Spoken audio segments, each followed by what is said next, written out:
guys for coming. I really feel very privileged and very moved because in such heat, and I'm sure there are 10,000 things you can do out there, and you're here. I also want to thank our very generous host, JF Books, and Kevin, the founder of the book, and Ken, for the manager of the bookstore. And you know, these days, it's so important to have independent bookstores in the neighborhood. And you guys are very, very lucky to have these fantastic bookstore filled with the treasures all the way from China. They also always encourage and they bring forth, introduce to all the neighborhood friends, the new writers, what is out there. So I feel very privileged to be here. As people say, that if you write a memoir, you live your life 3 times. Once you live it, when you live it, once when you write it, and once when you read it. In that regards, I feel triply blessed and also triply cursed because I was born in a shantytown in China.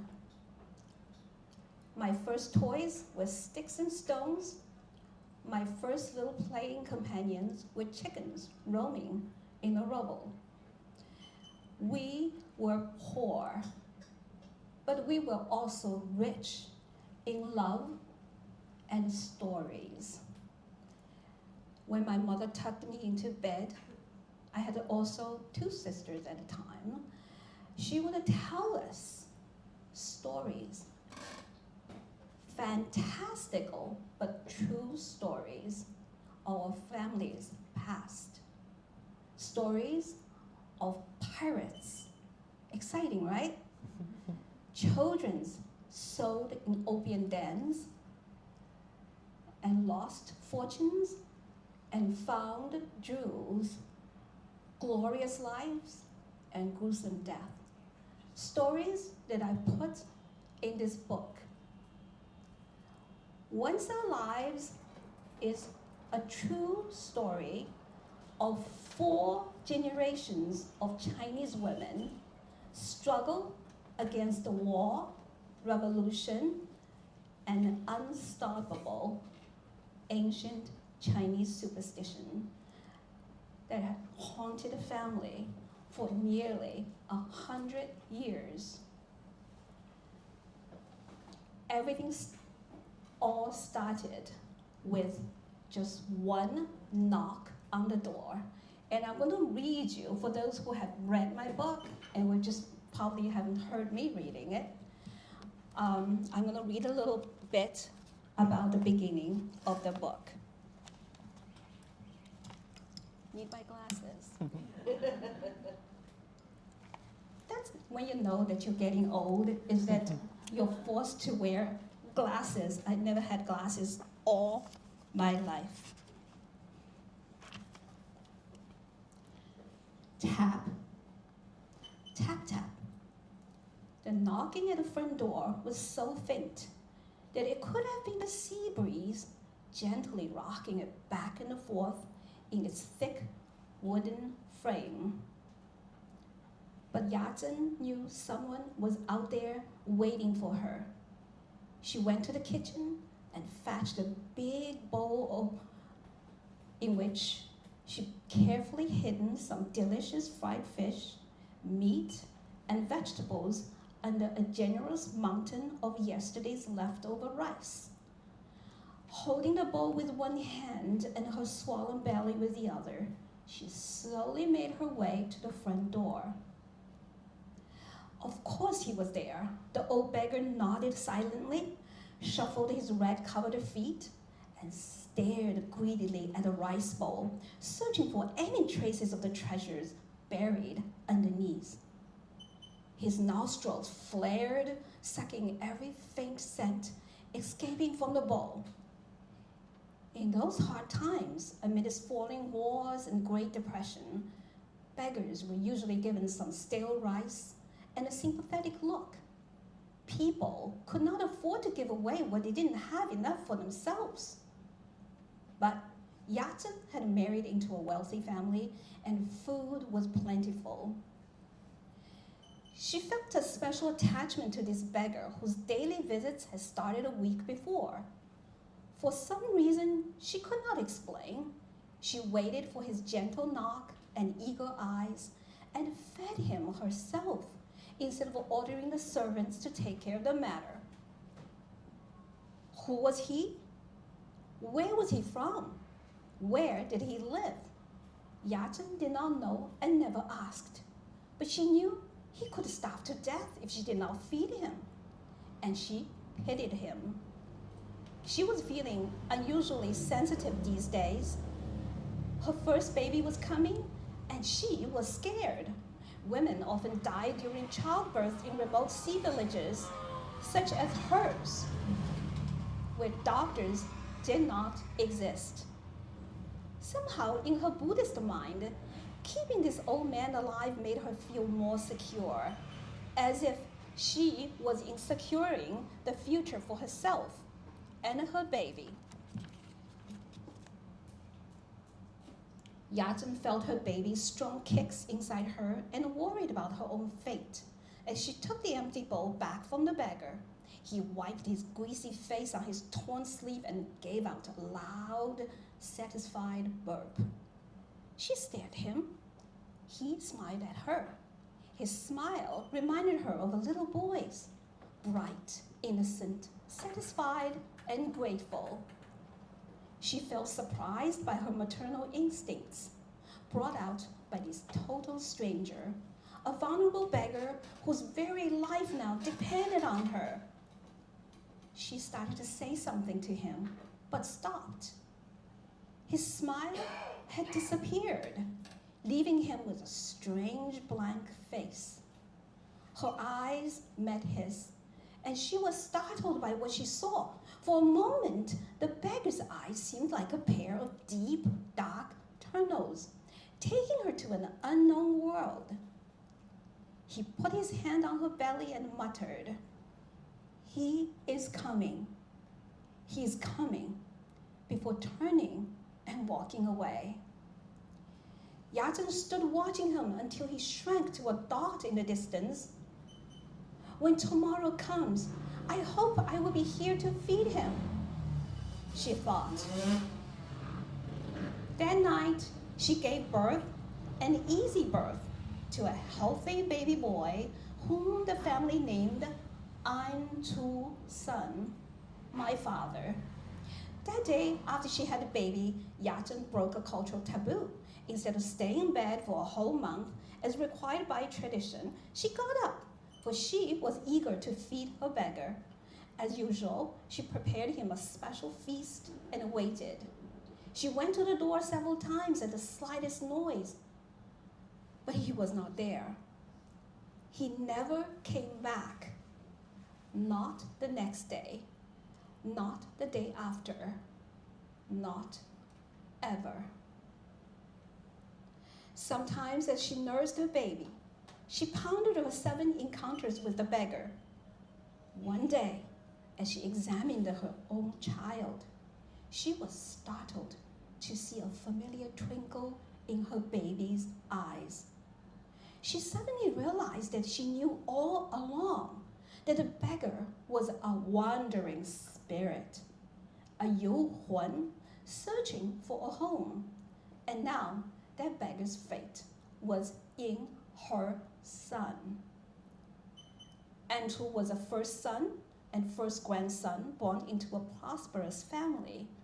So his birth brought joy, glory, admiration, praise, gifts, and feasts. But even at a celebration banquet held under the moon with hundreds of colorful paper lanterns, tables filled with roast ducks and suckling pigs, sea cucumbers as dark as the earth, bowls of fresh peanuts flying firecrackers and thick stacks of lucky paper money in red envelopes. Red-faced uncles shouting over drinking games, and fat-faced aunts gabbling and predicting glorious things for the newest heir to the Sun name. Yatsen worried about her son's path, for a beggar's existence was destined to be a struggle against poverty, hardship, and all sorts of unpredictable dark forces. Later in life, when the Japanese burned her family's factory, civil war destroyed the Sun fortune, and she and her son were plunged into poverty, Yatsen silently saw all those events as signs, confirming the treacherous path of the beggar's fate Anchu had yet to walk. She prayed that one day all the good luck the fortune teller had predicted for her boy would shield him and break the beggar's spell. Now, my grandmother truly believed that that was real, and the beggar's fate haunted my family, and the family's life went just tumbling down all the way. But once our lives is not just about the dark things, it's also about the love and hope. When the boy with the beggar's fate grew up to meet a girl with 3 different names, that was my mother, and they raised a family for little girls, 4 little girls, no boy. And my mother and my father, they taught the family to be strong, brave, and always be persevering. And most of all, once our lives is the true stories of the extraordinary lives of ordinary people in anything but ordinary times. Well, fantastic. You know, when I first read that, I found it was such a powerful opening, and more than a bit haunting. When you looked back, and as you read through the book, and you look back at the life that her father led, and those of the people who were closest to him around him, it's rather spooky, because it almost felt like this could be true. I mean, we're modern people, we don't necessarily believe in superstitions, but so much happened that he really had more than his fair share of hard luck and bad luck. But of course, we all know, anyone who's studied the history of China in the 20th century, you didn't need to have a curse or a superstition hanging over your head to have a hard life. So much had really happened. And I would just like to ask you, just very briefly, this book is an epic in my mind because it covers a century of very, very interesting this is like the scenes behind the headlines. What kinds of major headlines did your family live through and that you describe in the book? Well, first of all, I want to thank you for sharing the stage, not just as a lifelong companion, but always be there for me. And he used to be Mark Stubis. He used to be a senior writer for Newsweek, weekend news operation. And he has always been, all his life, worked for not-for-profit organizations to help people, from United Negro College Fund for children's charity to American Humane. So I appreciate that. The Chinese people in modern China went through so much. I'm sure you know, even you can name quite a few of them. Almost a lot of the wars were occurring concurrently. Now think about how bad one war is, and then wars occur concurrently, how bad they can be. There's the Second World War, most of the world was experiencing, and we have the Japanese invasion, anti-Japanese war. We had the Chinese Civil War going on, trying to fight a foreign invader, at the same time have a civil war. And Japanese invasion cost my family big fortunes. They were very well-to-do families, And when the war was over, they were all the way down to poverty. They burned my grandfather's factory, so we lost everything. And then there is the 1949, a very important demarcation in Chinese history, the founding of the People's Republic of China. And then in the 50s, we called it the Great Chinese Famine, and which has a lot of reasons for it.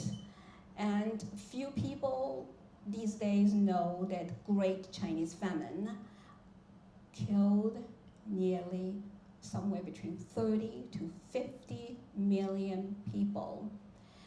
So as far as I'm concerned, it's like the biggest famine in the history of the humanity.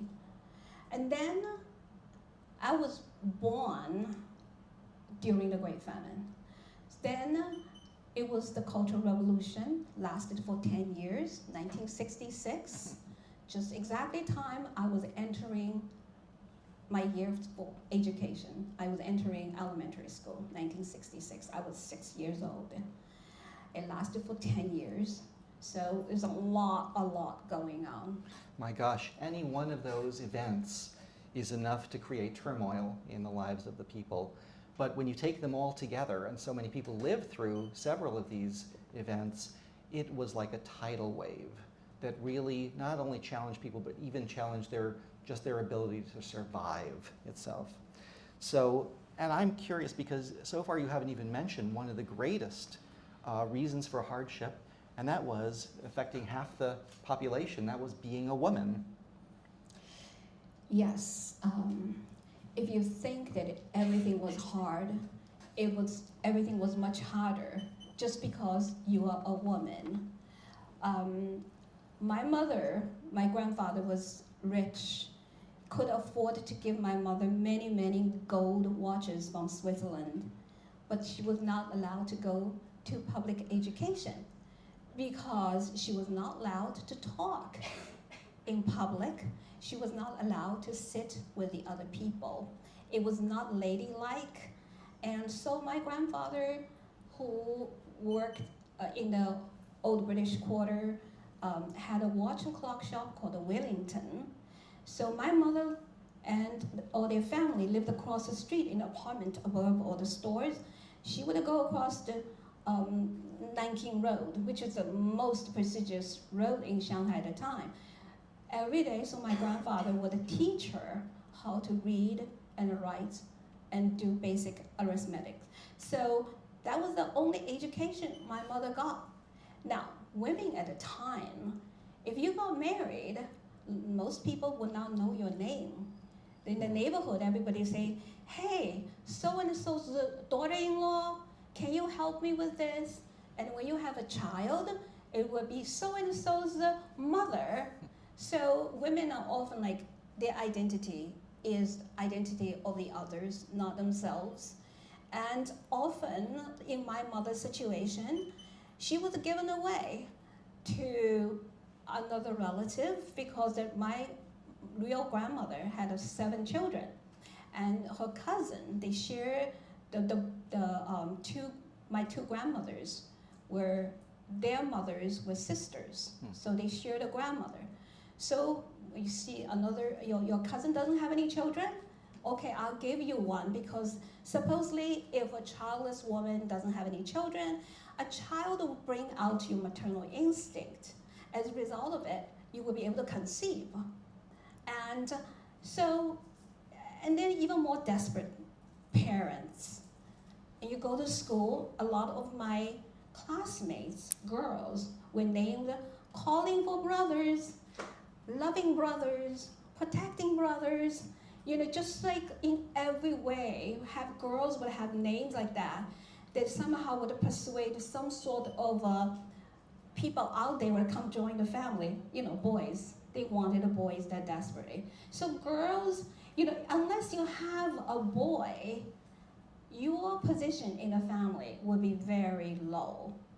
You would not be respected, and they would feel that you're not contributing to the family, because girls get married, they were just being, giving birth to boys for other families. that's what, how scary it was to be a woman. And you heard a little bit about her father's birth and the celebrations that they threw around his very joyous birth. And I'd like to sort of ask you, Qing, to read. There's an interesting little episode about when her eldest sister was born. This is the first daughter of the family. What a difference there was between the birth of a boy and the birth of a girl. Ping passed her first birthday. That was my older sister. Without celebration, much less presents. Her birthday was just a normal day. If she were a boy, she would have been treated differently. When a boy was a month old, his father's parents gave a big banquet in his honor. He was presented to the public for the first time in a way that underscored his importance to the future of the family.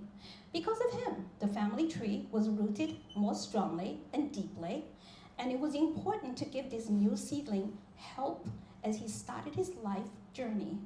The prosperity of the entire family tree depended on it. Guests were happy to share this special occasion and hoped the celebration would also bring good luck to their families. To ensure this, they came with extravagant gifts: gold, silver coins, paper money wrapped in red, bundles of silk, or assortments of rare fruits. Anchu's parents did not have much, but if Ping had been a boy, they would have spent every fund they had, or even borrow money to make a feast, give thanks to the goddess of mercy, and show off their newest heir. To spread their joy, they would have given away baskets and baskets of red, hard-boiled eggs to hungry friends and envious neighbors. But no, Ping was a girl. There was nothing to celebrate. The sons didn't even like to have her around. They did not want to see her eating and growing, a constant reminder of their bad luck. So you can see the difference is fairly stark.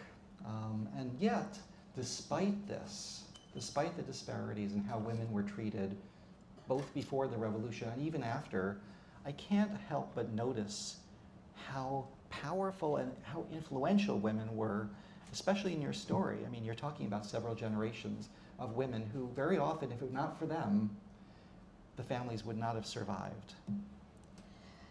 I could not have imagined I would be here today if it had not been my mother.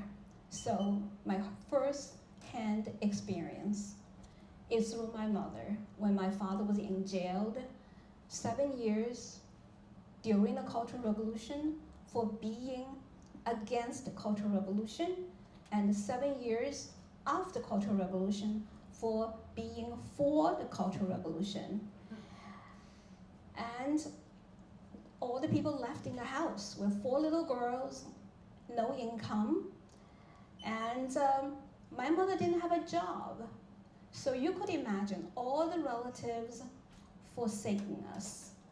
All the people in the neighborhood, we can walk literally through the middle of their body. They're not gonna notice us, as if we don't exist. That's why these days, if I see anyone who I know, and they're not gonna say hi to me, my heart would, even though they didn't see me, I had to really recover from the trauma, what's the matter? Because that's how I lived when I was young. But my mother, she was a magician. She was strong, stronger than anybody that I would know. Because of her good lives from the past, she had a treasure chest. Every little bit of things from the past, she kept them there. Not that she loved treasures, but she kept them because they were for various reasons. And I remembered how all started, that I knew that during the Cultural Revolution, when my father was first imprisoned and our rice pot was empty, and we had nothing, and we dare not even turn on the gas stove because we had no money to pay for it. We couldn't turn on the lights because even though it was a 15-watt light bulb hanging in the middle of the room, she won't turn it on. I mean, it's pitch dark and we have to not to use anything. she would open that because I was the only one who was older, the second, and I had a good eyesight, so my mother treated me like the firstborn. She would often say, "You can't go to school today. I have some assignments for you." And she would go through that treasure chest. In the beginning, they were gold and silver and jade locks. And to the very end, the chest was all quite empty. They were like mahogany chopsticks lined with silver. They were lacquer tops, like intricate things. Now, of course, during that time, who was going to buy these things? So, but it was supposed to be exchange store. In communist China, there was no pawn shop. But you know you're not going to exchange anything. You're going to exchange a few pennies or cash, and then never going to see those things again. But my mother was always strong. You know, the last gold watch she had, when you read the book, you would know. I was the one who ate her gold watch. Literally, I didn't really eat the gold watch, but actually, she saved me, saved my life with that gold watch. So, in the very end, the only things left I still carry and treasure was a little ivory knife made with words on it. Sima, on time, all the time. I never had a Sima watch. I have absolutely no idea, but I do know in the 1930s, my grandfather imported watches from Europe, and for every dozen watches, they would give you a souvenir, like a free gift of knife. And my mother loved it so much, she did not want the gold watch, she wanted a knife instead. So she carried it all the way to everywhere she went, and finally she gave it to me. And her fountain pen has gold tip, and I inherited fountain pen. Those are the tiny little tidbits of life. She gave everything away she still kept because she didn't have the heart to get rid of them. So William, obviously women played such an invaluable role, but of course there were times when things just got to a degree that everyone had to chip in and help to survive. I'd like you to read pretty soon a very dramatic episode in the book. It's about actually when her parents met. They were two young idealistic people who both lived in cosmopolitan Shanghai, but were lured out of Shanghai by a government, sort of this rather strange scheme that the government came up with. They had decided, for ideological purposes, to try and get closer to the Soviet Union. And so they thought one way of doing this would be to develop the Northwest. This is the Wild West of China. I mean, people talk about the Wild West of America, but actually it was a Wild West. In China, it was a place of sand, very few waters, medieval fortress towns. And they met in this one town where they were all sort of encouraged to go. They got on trains, these young people by the thousands, and were shipped off to Zhangye, which was a medieval fortress town in Gansu province, way up in the northwest. So thousands of these cosmopolitan, well-educated young people ended up in a place where there was almost no food, there was almost no water, there were almost no people. And their purpose? To run a fantastic, huge, beautiful department store that the government created in the middle of the desert. There was no one around except shepherds. There was really no one. But this was considered, they thought somehow by doing this, then many other great things would happen. Unfortunately, as happened so many times through history, the relations between the Soviets and the Chinese soured. The Chinese said, oh, the Soviets are becoming revisionists. They're not really following the true path. They fell out with them, and then the terrible Great Famine of China, which is the greatest famine that the earth has ever seen, struck. Bad weather, no rain, and this is in a place that almost has no water anyway. So these people these young people by the thousands who had been recruited and were now stranded in basically a death trap. And they had to either get out or stay there forever. Can you read that one chapter? It's very interesting. Before I read it, I was going to point a few things. this city, Zhangye, where my parents, the place they worked is called Zhangye 百货公司. They literally built that place, and my mother was in a porcelain department. My father was in charge of the warehouse, and they were all city kids. Now, as poor as can be, or whatever's happening in the big city of Shanghai, they didn't really have any expectation what the world was like outside Shanghai. Now, Zhangye was a very well-known place because it was a must stop for the travelers who were traveling on the Silk Road. Such distinguished people as Genghis Khan, Marco Polo, they all once lived there. But this is a place, if you want to generously take a shower, forget it. People get 3 baths in their entire existence. And it's not a joke, it's real. When you are born, when you are getting married, and when you are dead.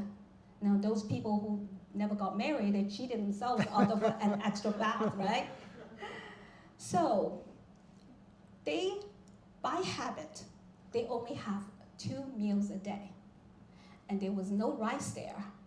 They mostly ate like millets, corn, like rough corn cakes and stuff like that.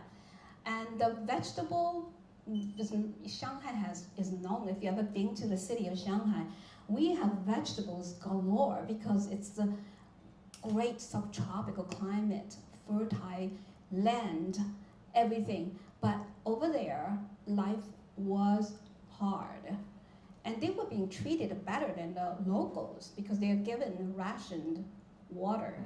So you have a ration book for your water. Every day, you're allowed to get a certain amount of water. Not enough to give you a bath, but my mother often shared with her roommates. If you have like 8, 10 people in a room, you can save one person's water, and then all 2 people's water shared together, and someone got to have a bath once a while. But life was very hard. As Mark said, nobody knew when the government was sending these people over there for building this gigantic department store. They did not know. They suddenly, brotherly fights. You ever fight with your brother and your friends, the best friends today, and then tomorrow, my gosh, you really want to kill him. Now, China and Russia happen to have exactly the same relationship. So they, Chinese government called the Soviet Union the reactionist. And essentially that's it. They didn't want these people to be there, and a great famine was starting. And the people were dying, and it's like, okay, you go back to wherever you come from. And imagine how hard. But my mother was asked to go less than a week after my older sister was born. And imagine 7 days, 7 nights riding on the train. Now, in order to secure the train, my father was not given any tickets. So he had to change my mother's sleeping cart into 2 hot seats. And on the way there, what he saw was happening, and stories that my mother told me.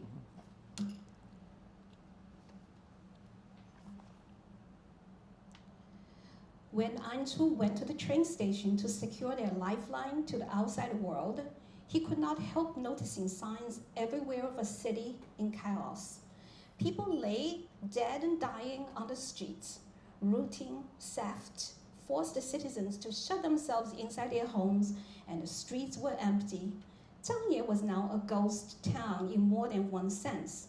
A foul smell hung in the air as garbage piled up in alleys and simmered in the sun along the corpses. Strong as he was, Anzu knew he was facing desperate people and had to take precautions.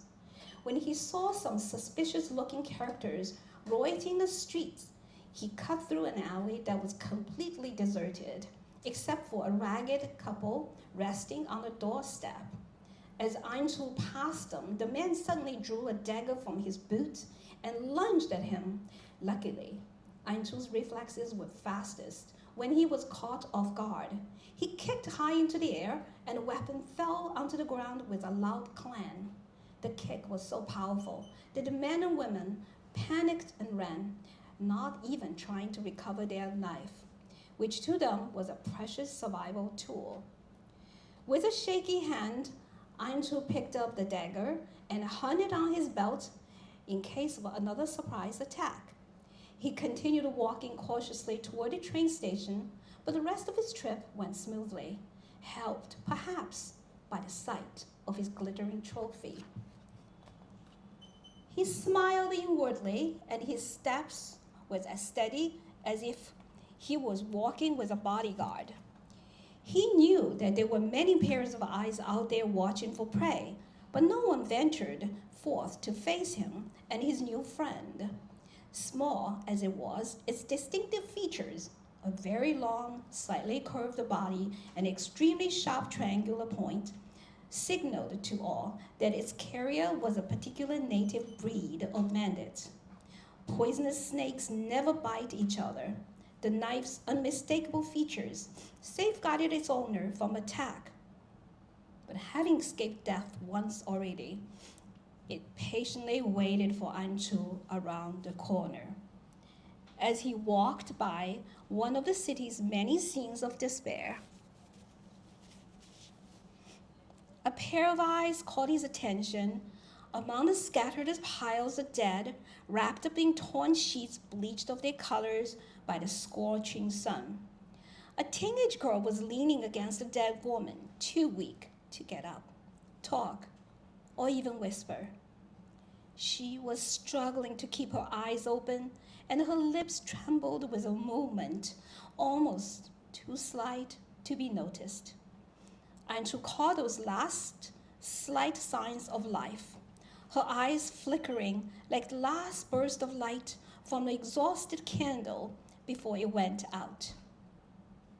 He approached her, went down on his knees, and gently brushed back her hair, which was encrusted with dust and dirt from her childlike face. She was so young to perish. She was like a flower bud, never given a chance to blossom. Her shallow breath, slack body, and protruding bones all told the story of a life too hard to go on. "Little sister," Anchu said quietly, "I will help you." The young girl's eyes told him that she was aware of his presence. He quickly opened the canteen he had with him and poured a few drops of precious water into her mouth. But she was already lost her ability to swallow anything. The water simply dribbled out of the corner of her mouth, wetness dripped down his arm, all the way to the elbow. Anchu had been a brave, strong man all his life, but for the first time, he started to panic.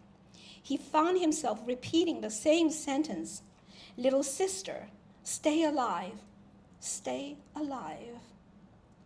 His one arm served as a pillow under her neck and shoulders, and he rocked her gently as if trying to pump his own life and energy into her in any way he could. With his other hand, he kept dripping water over her white, parted lips in the hope of reviving her. She never responded to him in words, but her eyes communicated gratefulness and appreciation. At one point, Anchu thought that she was getting better and tried to feed her one of the pancakes he had brought for the family dinner, but she could not chew or swallow. His rescue came too late. She drew her last breath in his arms. When Anchu realized that his water canteen was dry and the girl was gone, he gave a deep, sorrowful sigh. He slowly put down the canteen and reached out to close her eyes. He then laid her down next to the body on which she was resting.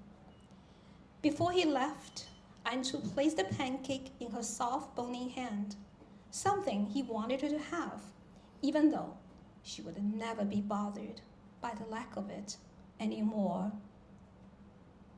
Goodbye, little sister. See you in the next lifetime.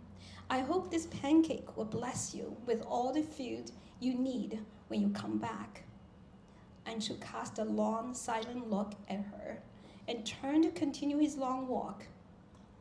His step quickened by the setting sun on the western horizon.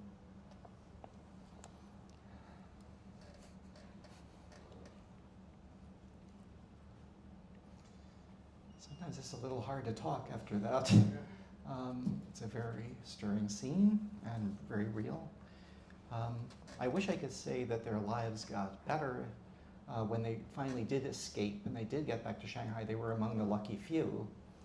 Of course, they still had years of tribulations to come with the Cultural Revolution, her father being arrested. That's when they actually moved to the shantytown where Qing was born. But I also would like to point out about the book, one of the things I find very lovely is not only stirring and poignant scenes like this, but some of the very hopeful scenes that you depicted in your book.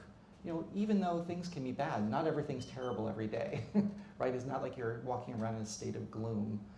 Mostly people try to survive, and they're very ingenious when it comes to that. And I think that there's one episode about your parents trying to find some river reeds that I especially enjoyed. You know, when you're little, you did not know you were poor. You did not know life could be different. And you actually enjoying, especially being loved by your parents. And you had your 3 sisters to play with.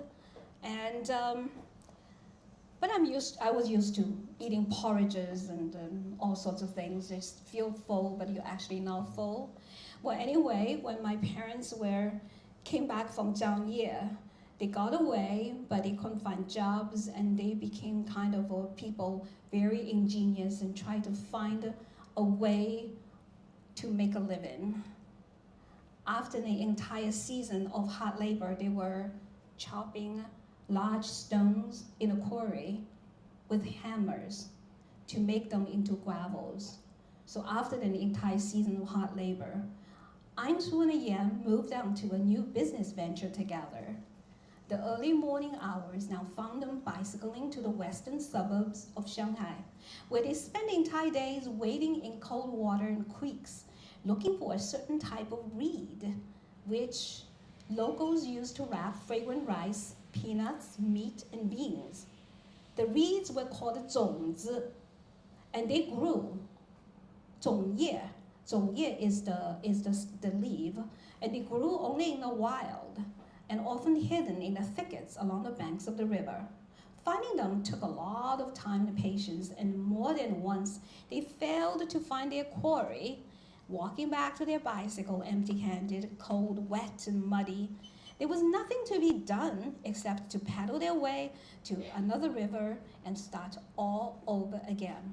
Sometimes nature surprised them with other unexpected wild bounty: watercress, water salaries, lotus roots, duck and goose eggs, which they carefully wrapped in straw and took home for a feast.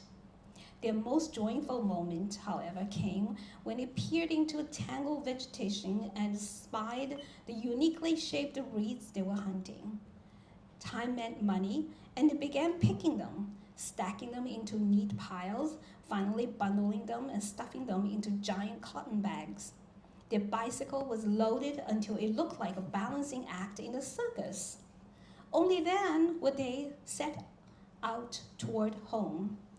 Any reeds left behind might not be there the next time they came back, for there were plenty of reed hunters out there just like them. Anshu and Ye happily pushed the bike and their loot all the way home. Sometimes it took them 2.5 hours, but they arrived tired and happy. They spent the next few days roaming through the neighborhood, selling their prizes and collecting a few coins in return. Reeds for sale, their cheerful duet echoed through small lanes and alleys, accompanied by the silvery sound of their bicycle bell. When business was good, Yan had enough spare money to buy sticky rice and meat for her own 种子. They were rare treats, well worth the cost and effort of making them. More than almost any other Chinese delicacy, these ancient culinary inventions gave pleasure not just while they were eaten, but also for many long, delicious hours before they were prepared. Zongzi making is an art. First, the rice must be soaked for just the right amount of time with just the right amount of water. Over-soaked rice turning into a slippery, soggy mess. Under-soaked rice recalls nothing so much as the gravel Yan slaved to make. The traditional way to make zongzi is to use 2 or 3 reeds, bend them into a fat cone. Some of the soaked rice is spooned in, followed by pieces of marinated meat, dried shrimp, preserved egg yolk, peanuts, pickles, flavored with star anise, or whatever else the cook had on hand, giving each zongzi a unique and surprising center. The cone is completed with another spoonful of rice and the reeds folded over to seal it. The whole thing is then bound with string. When completed, a zongzi resembles a dark, glossy green pyramid, appealing to the eyes. When she finished all the wrapping, Yan lowered the zongzi one by one into their largest pot, brimming with hot water, and let them slowly simmer for hours until the air was saturated with the fragrance of the reeds and everything inside. A sense of well-being and plenty came over everyone in the dark wooden shack. Tonight, and for several nights, they would eat well, and dreams of better day seemed more real. I absolutely love that episode, and Xing has carried on the tradition. She makes the zongzi for us, and it's absolutely true the way she describes it, because for hours you keep saying, "Are they ready yet? Are they ready yet?" The whole house smells fantastic. But I love that episode, and I think that maybe one of our last questions is, I think that I'm struck that they worked so hard to help you survive, but hearing how difficult things were for you, even when things went well, I have to ask, how did you and your sisters escape your parents' fate? Very, very good question. And the answer is right under the roof, right among us, right next to me. Books. Books and education. My mother, no matter how poor we were always given books. We had no toys. 4 girls shared one ragged doll, but we had books. And she wanted us to read. She wanted us to write. She wanted us, only at home, talk to each other, having, talks among ourselves, because outside we cannot trust anyone. We worry about the words. I was scared of the words. So words and books just was my pride, because I could do better than the other kids in school, because I love education. And I became a librarian in high school, so I could read more books, hiding in the back because no students came to borrow books during the Cultural Revolution. So you are on duty for 3 hours. You're essentially sitting among books for 3 hours, and for me, it was a luxury. And books turned me into a university student, because I did so well for my college entrance examination when it first happened in 1978. And I was admitted to the Shanghai Institute of Foreign Languages, and which at the time belonged to the Foreign Ministry and Education Ministry. And tons of the graduates from my school became very famous people in China for dealing with foreign relations. And the words took me across the ocean to the United States, and ended up 4 of us sisters, 4 of us all got bachelor's degree, and 3 of us have master's degree. 1 has 2 master's degrees. So, we did really, really well. Education is everything. It opens our eyes. It opens our world. It transforms us. So when you're tired, when you're upset, when you're not happy, or you are happy, a book is always a wonderful thing. It doesn't fight with you. It just gives you information. And when you're soaked into the story, you will cry and then laugh with the characters. And now I'm very, very happy, finally, of all the books in the world, I have my very own baby once our lives, and so I can share with everyone of the life experiences. And I hope for those who will read my book, my whole purpose and desire is that you will be able to step into the shoes of these people and see how people lived truly during these times in China. So books not only helped Qing to escape her parents' fate, but they helped her escape the beggar's fate and break the spell once and for all. Well, thank you very much, Qing. I'm wondering if the audience has any questions. Should be willing to. Hey, thank you for the talk. I really enjoyed it. I have two questions, if I may.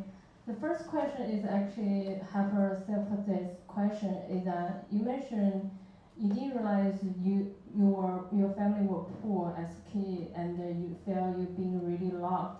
Now look back, you know you have a really poor childhood, and if you could travel back to that time, will you be willing to live that life again? It's a very good question. You know, the funniest thing, when I was growing up and seeing all the other kids have better clothing and they were not hungry like I was, I didn't feel like, why was I born into such a family? Why my father's not here? Why do I have to? But now, I can tell you, if I look back, I wouldn't have changed a thing. I feel that my existence was probably like a mountain climber who climbed Everest versus a mountain climber just climb a gentle hill. You're not going to see and understand the real meaning of life unless you've gone through to stretch its limit. And I felt it in my life, not that I wanted it, but my life forced me to stretch that limit. And I really feel that when I'm happy, my happiness also goes through to the other extremity. That some people feel like, oh, another pair of new shoes. I just need another pair of shoes. You don't think about how the kids have their toes sticking out and your mother just put a patch over it. And we want cotton shoes. I never actually had a pair of shoes that was bought from the store until I almost graduated from college. My mother hand-sewed everything, my sweaters. I never understood the concept of a restaurant. Mm-hmm. So I was so afraid. I was a very timid woman, and suddenly I have to be in front of a tour bus filled with strange-looking people. Imagine, I would so panic about it. But when I did not know what to say, I used to recite sonnets to my tourists, because those are the things that I knew so well to calm myself down. Sometimes the tourists would come to me. You say, look at me, don't worry, you need some confidence. You're doing great. So I really felt for 7 years, they were my teachers. But no, I would not change my life with anyone's. I think it's so important. We each have an individual life. How to feel where you are and take you up to higher level and challenge yourself. You're not always challenged by life, but you can challenge life. Make your life more meaningful. You have one existence. Even if you believe in reincarnation, every existence should count, and then otherwise why bother to come back, right? But I don't believe I'm going to have another life, so even if I will come back, I want to live it to the fullest. I feel you really want to make your footprints in the sands of time. And I'm not saying it, Longfellow said it. I was wondering what gave you the courage and the impetus to write.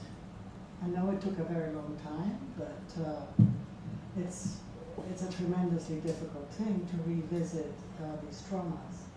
So I was wondering what gave you the courage? I think my parents gave me the courage. The book is really not about me in a sense. I feel that I'm not important enough to write a memoir about myself. I probably would never do that. I'm more like working on a collection of essays, kind of just thinking nostalgic feelings about the little episodes happening in childhood. But this book is more for my parents. I felt that when they passed away, and I finally had the courage to look back into their lives. And I just couldn't believe. I felt they were my heroes because of what they have gone through. And suddenly I felt a sense of duty, responsibility. I felt that if I am not the one to do it, all the stories will be gone, perished along with them. And if in some ways we're all history keepers, every day history is happening around us. And if you feel that piece of history is important and you don't write about it, it will be no history. It will be garbage, incinerated, and gone to dust, ashes. So I felt there was a duty that I should write. So yes, it was very hurtful, some of the things, right? My grandmother never loved me, never liked me, never gave me anything. A lot of the answers actually came out through the process of writing, and how the history, the culture, the beliefs, the tradition, all play parts in those kind of things. And in some ways, I don't hate her anymore. I used to hate my grandmother, a horrible thing to say, but I did. But I don't hate her anymore. And that's the reason I had her story in the very beginning of the book and the very end of the book as well. How what she believed that my father had a beggar fate, what happened to it? Actually, how my father's life and my grandma's life are so entwined together, their timing is unbelievable. How they ended their lives together, in what kind of situation, and you will find out in my book. I hope to have tempted you guys enough that all of you would want to read my book, because it is, I did not even change the names of the people. All the people have their real identities, real names. I'm bold enough to do because most of them are gone. Another thing is, those who are alive, they can't speak English, so they will never read my book. So I bet on it, and that's what I did.